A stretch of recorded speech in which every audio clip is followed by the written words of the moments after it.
Good morning. I'm actually doing this video for a reason.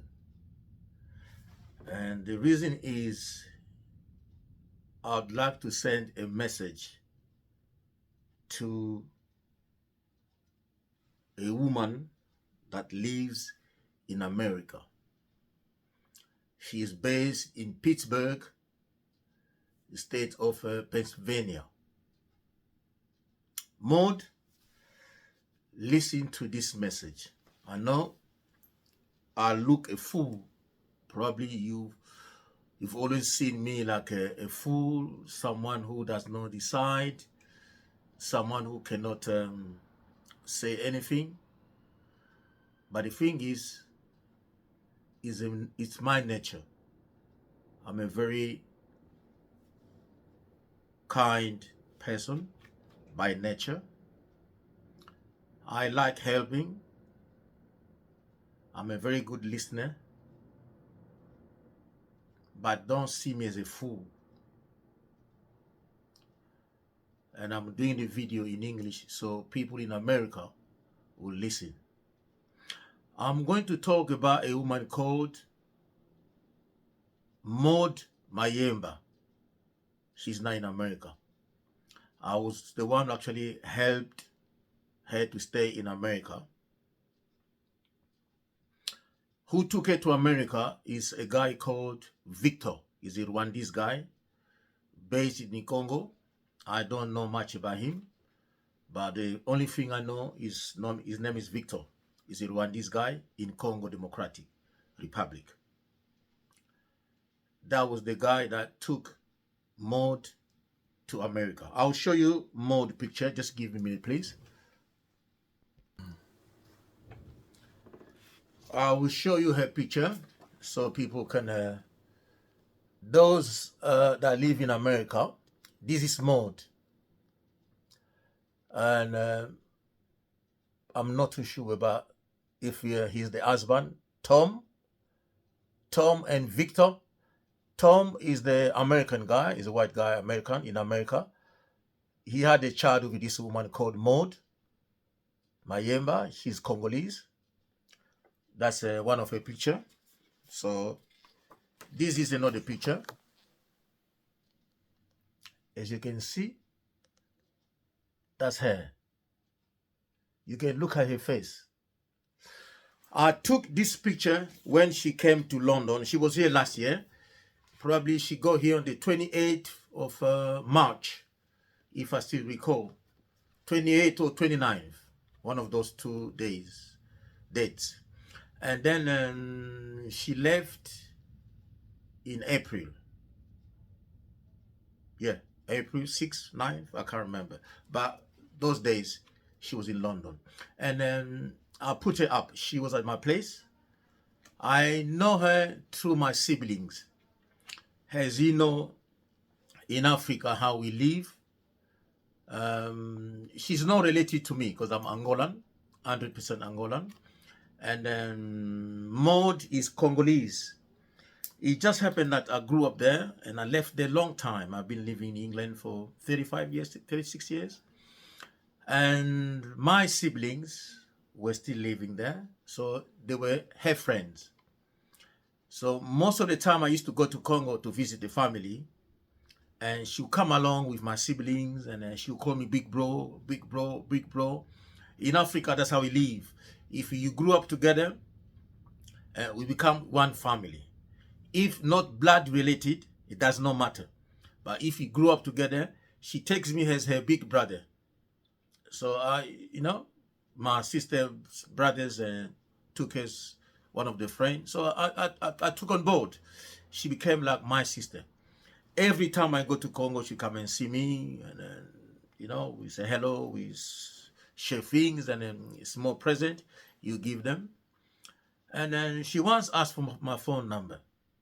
So I gave her my number. She said, oh, bro, my dream is to go to England, or blah, blah, blah, to go to Europe. I said, well, so I explained that life is not easy in Europe. But then, regardless of what you say to them, they just don't get it. because they've got their own view of seeing Europe or America. It's kind of a paradise where life's so easy. You don't have to work and things are free. I'm not too sure if it does exist, but that's their mind, to be honest. And then she would write to me and I would write to her. And one of these days she says, "Oh, bro, I'll do my best to get to Europe." I said, "Well, whenever you get to Europe, you can phone me anytime. If I can help, I will." And in England, I had another guy. He's no longer alive. Let his soul rest in peace. Julio Capeta. I'm speaking in English, and everyone in England know who Julio is. I'll try to break it down. Julio, he's related to the Congolese president. He's basically his first cousin, Antoine Tshisekedi, the Congolese president at the moment. Julio was his first cousin. We call it brother, but looking at the reality of things, is his first cousin. So he's someone that he was close to me here in England. So he'll come home, we spend time, holidays. He's a brother. As I'm saying, this is being said, and people living in England are listening and understand what I'm saying, and they all know him. He's no longer alive. He was one of the victims. He was poisoned when the relatives, when Tshisekedi first became president in Congo. So most of the relatives were poisoned. So he was amongst them and also passed away.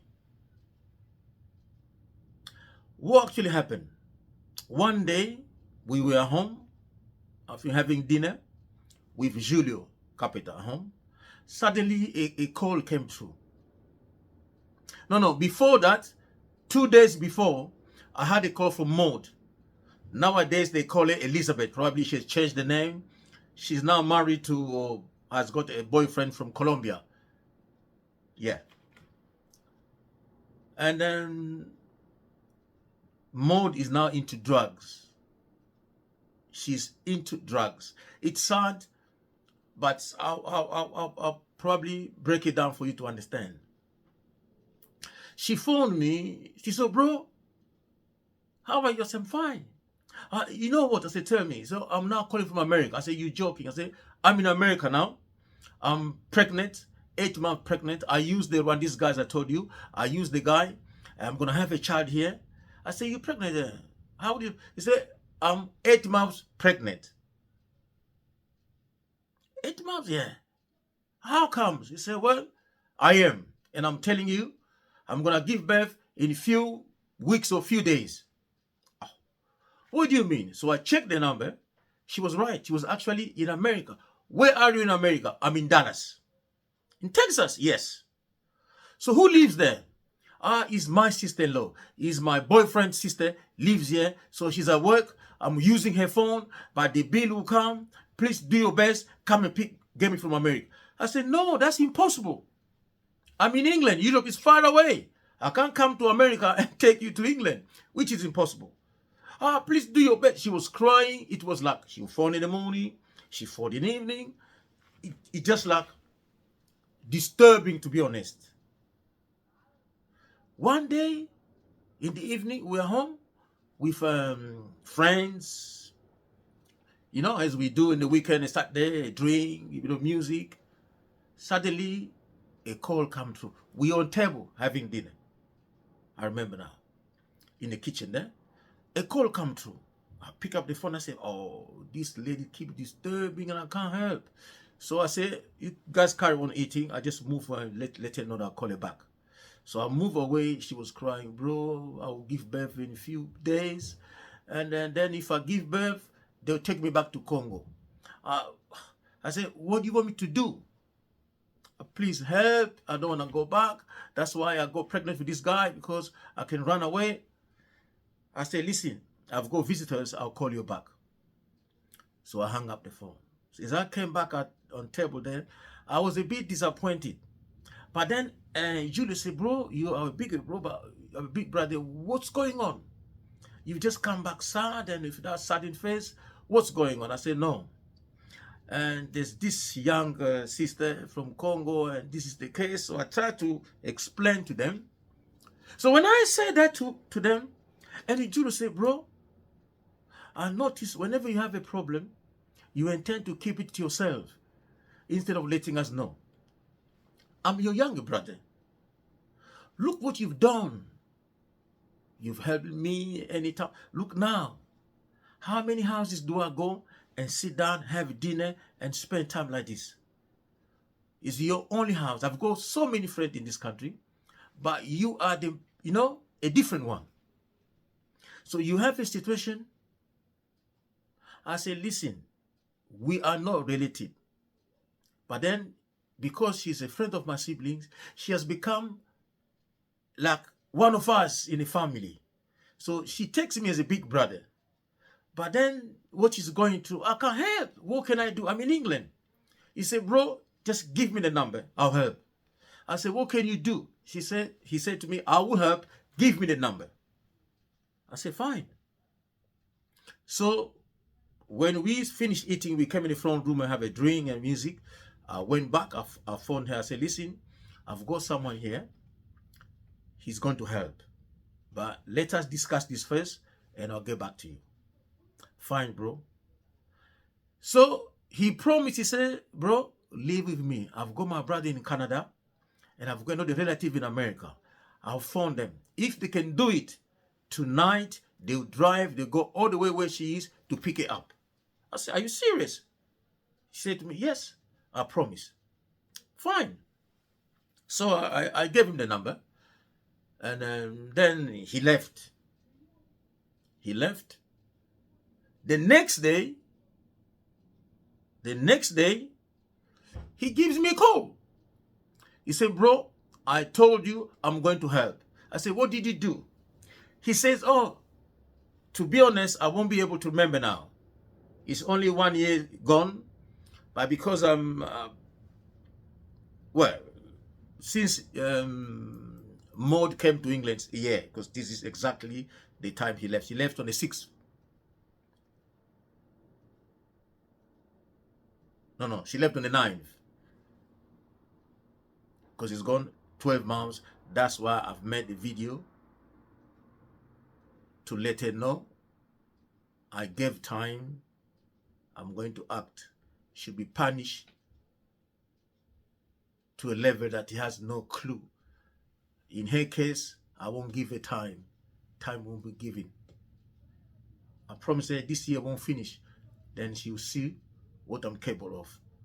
I've been kind enough. She took me as a fool, but I'm not a fool. I'm just a kind person who accepts people who can help. But when you cross the boundaries, then you get slapped. That's what I am. There won't be no mercy. And what happened? Capeta will phone me to let me know, bro, I've got in touch with my relatives, and they've been there to get the woman from the house where she was staying, and they will take her to a different state. I said, are you serious? He said, as I'm talking to you, they've done it. As I left home, I left your place, I came home, I found my big brother. My big brother drove to the house where she was staying. Apparently, it took them 3 to 4 hours. I won't be able to tell it because he's no longer alive. I would have called him to come for the interview, but he's no longer alive. It must have taken them 15 years gone now. It's now 15 years gone when it was done. But I still remember, he said to me, it took them 3 to 4 hours or 4.5. The cousin drove, or his big brother drove, could be from Canada or New York, one of the places. But they went all the way to the place where she was staying, gave her a call, she came down, they took her and took her away from the house. And the sister-in-law did not know. She just disappeared. That's what happened. If Victor, the Rwandese guy that had a child with Maud, if you're listening, This is what happened. I've just come out now to tell you the truth. Tom, you had a child, Sophia, with Maud. If you did not know the story, and now I'm now telling you what happened. That's how they took Maud from where she was staying, which is Victor's sister, to Pittsburgh. Willie took her, and then when they got there, they phoned me. After Julio told me, brother, we've done the job. We've removed her. We've stolen her from the sister-in-law. Now we've taken somewhere where we can help. I said, but she's pregnant, and probably in 1 or 2 days going to give birth. What's going to happen? How are you going to help? He said, don't worry. In your name, we're going to help her. I've already explained to my brother who you are to me. I said, okay, please, I'm relying on you and I trust you. The same day, I had a call from there. Bro, thank you. They've come now. I'm no longer there. They've taken me to, I'm now at Willie's house. So I spoke to Willie. Willie said, no, bro, I've already spoken to Julio. Live with me. We do our best. She's going to apply for asylum. We're going to find a way of helping. The next day, oh, bro, I wanted some money. So I sent her, I think, $150 the next day. In the evening, a call come through. Oh, bro, I'm going to give birth today. I'm going to hospital. They took her to hospital. She gave birth. 2 days after she was taken from the sister-in-law.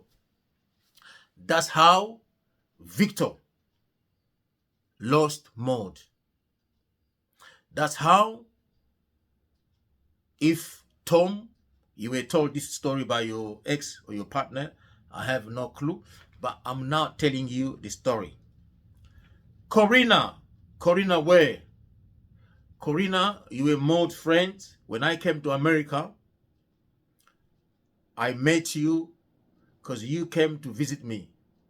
But I did say to you, Maud was not related to me. They grew up with my siblings in Congo.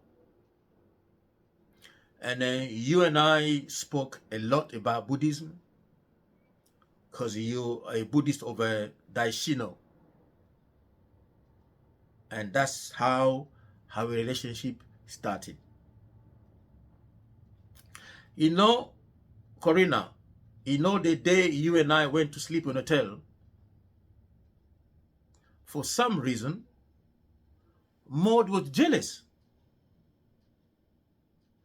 And that's how Maud hated you and I. Up to now, I've never been able to figure out. But during my time in America, I was there for 4 weeks. I spent $1,500. I'm telling you, I've got the receipt. I've kept the receipt up to now. I spent $1,500. I'll take them to take away the children, places for visit. And I was the one spending. You know what she did at the end? One of these days, she took my card and she ordered a blender. Maud, listen to what I'm saying to you. You came to my house because nowadays you have to go, you go in people's houses, stealing people's details. You did the same thing to Tom. You did the same thing when I was in America at yours. But you knew I could have found a hotel, I could have stayed in a hotel and paid. You used my card and ordered a blender. When the blender came in the morning, you were at work. I collected the blender. But what you did not know, the bank sent me a detail that you've bought a blender in America. So I phoned them straight away. You were at work, you didn't know. I spoke to them that I've not bought a blender. I think where I'm staying, the person stole my details and used my card.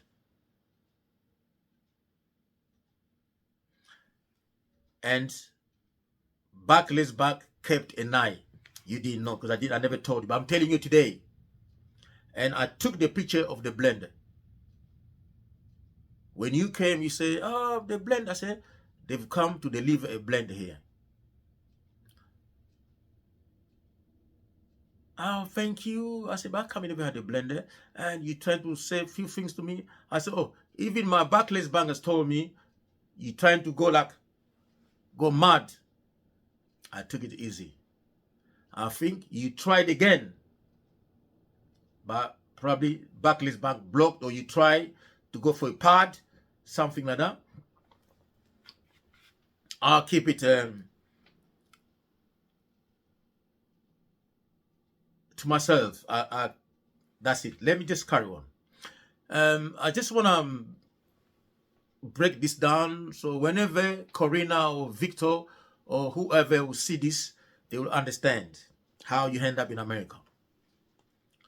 It was me. You had a child, and Willie phoned me to let me know, bro, Maud gave birth, what's going to happen? I said, do something. How can you apply for asylum?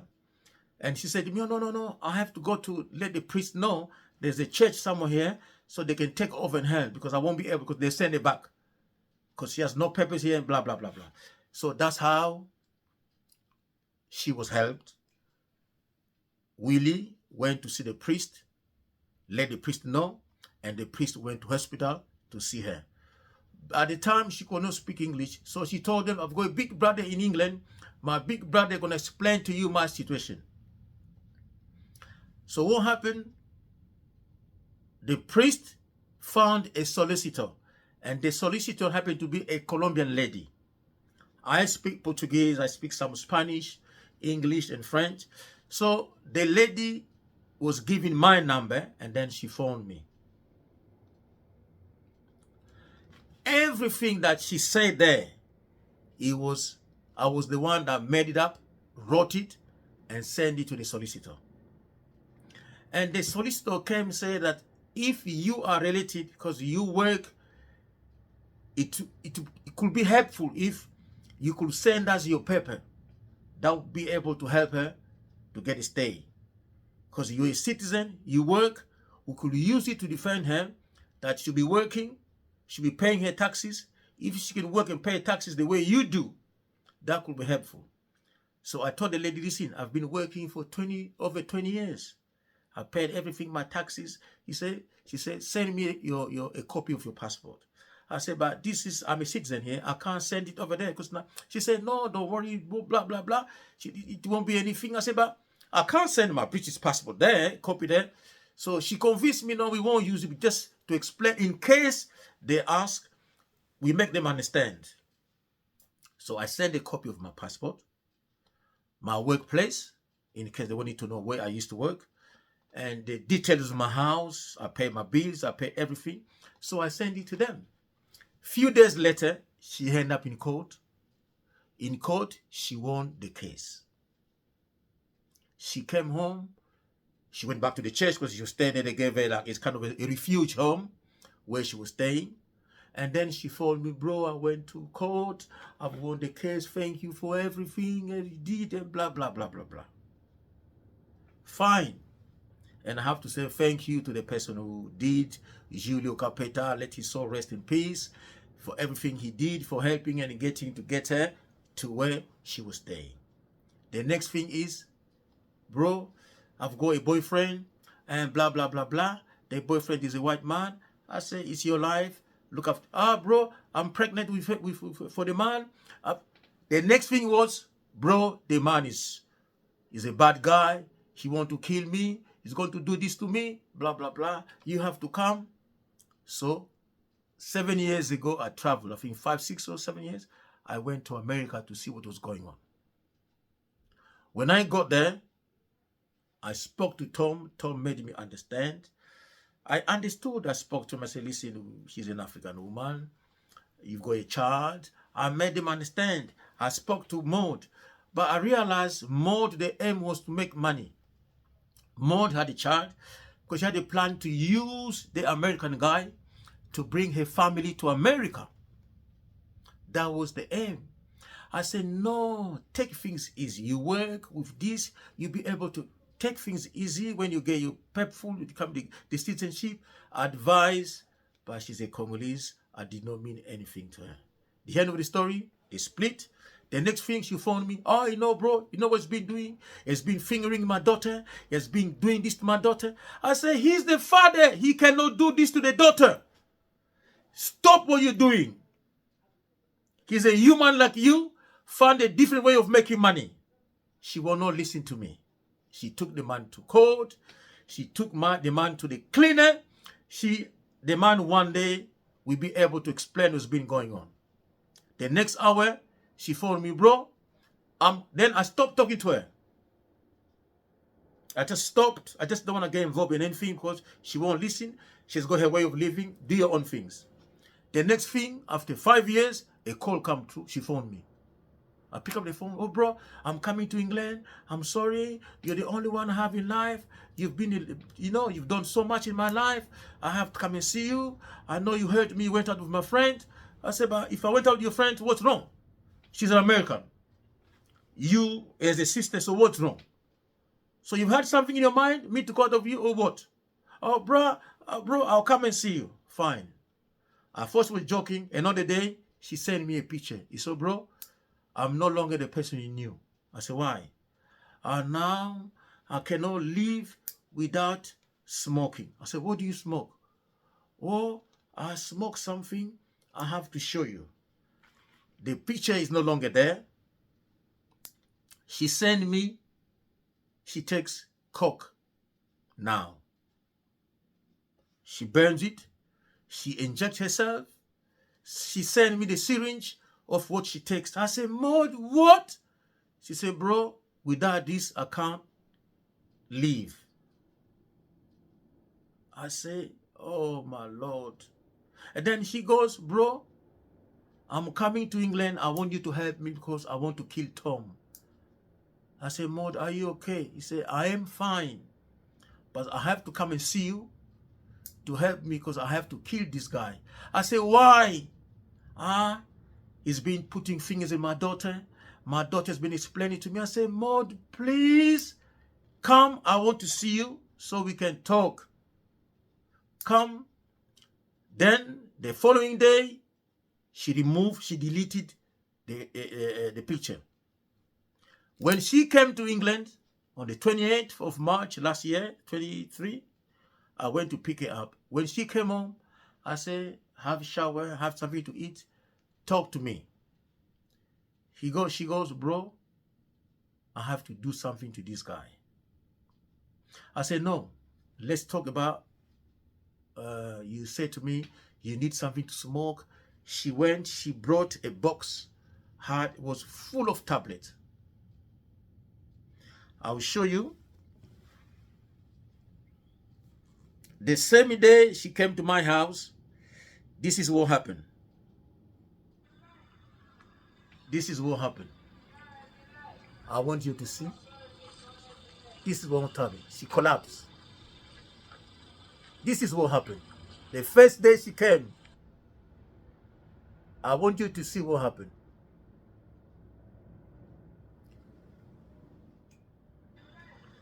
You can see.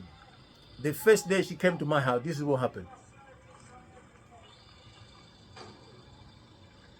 This is what happened. She collapsed in my house. I said, what happened? You guys are going to ask what happened. Before she went to France, I took her to watch the game. My brother bought us ticket. This is at Arsenal Stadium. You can see her. She's going back. And down back behind, she stole all my perfumes. As you can see, I'll show you.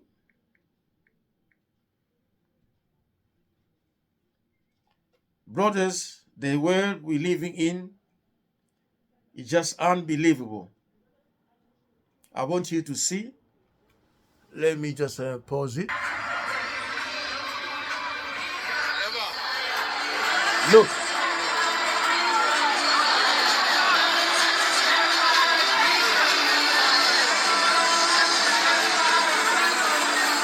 Maud. Ça, ça va partir. Maud. Omoni saka ba parfait. Yo kanisa kike yo ko yiba ba parfait okena yango. Tangu na zongi pale na yeko timba na bitangu moja kozonga na boxle quelque parfum oyo na kopesa yake na ngone États-Unis na tala boye ba parfum de likolo ke ndenge na tala sa ba parfum omoni.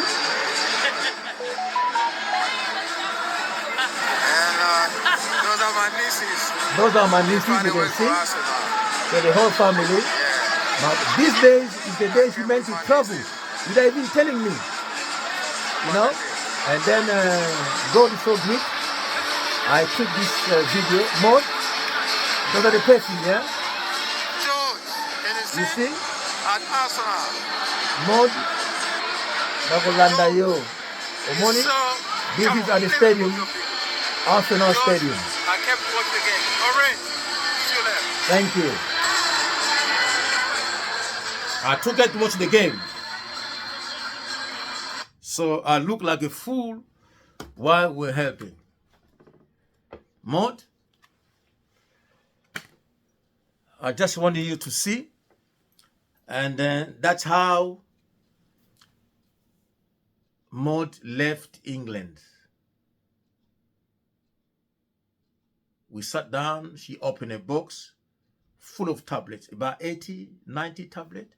She said, bro, I was not able to bring that things I told you because at the airport I could be arrested, so I brought this tablet. I'll be taking the tablet. And I said, Maud, why? She trying to make me understand. I look at her body, it's called, you know, she injects herself. I look at her legs and I said, she came from the bath wearing a towel. I said, Maud, come here. She came close to me. I said, oh, why? You can see where she injects herself, the syringes where she injects, when she takes drugs, cokes in her body. I was so disappointed. That's why Tom, I'll put this on YouTube, Victor, wherever you guys go to court, tell your solicitor to take Maud to be checked. You realize she's into drugs, cocaine. And she took the tablet. Within a minute, she collapsed. That's why I put the video there. She only stayed 2 days. She has to go. And then she left, went to France. She never came back again because I could not allow her. She could have collapsed here and died in my house. I have no clue how she went back to America. She traveled from France. I have no clue. And what happened, I have no clue. The next thing I heard, she was in America. Maud, nandaku nangai bayibaka te. Soki yo kanisa kiki yo leki oza danger, te oza danger. Te mwena pisa yango 12 mois. Exactement. Donc, to bongameli yo. Tom akozwa mwana na ye. Rwanda akozwa mwana na ye. Yo kotia zolo likolo. Naebi omona seulement bonté na ngai, omona ngai sika na silika te. Naza plus méchant que les lions. Tuna libota mobimba. Tuna ba petit tout. Ba bokis, ba bona. Baki vena bino asiliki nini ko salema. Tala video yango. So many video yo la kisabango. Maud, there's no forgiveness. I know I've been kind, but I'm not a fool. It's just my nature to be kind, to help when I can. You'll be punished to a level you have no clue. Bye-bye.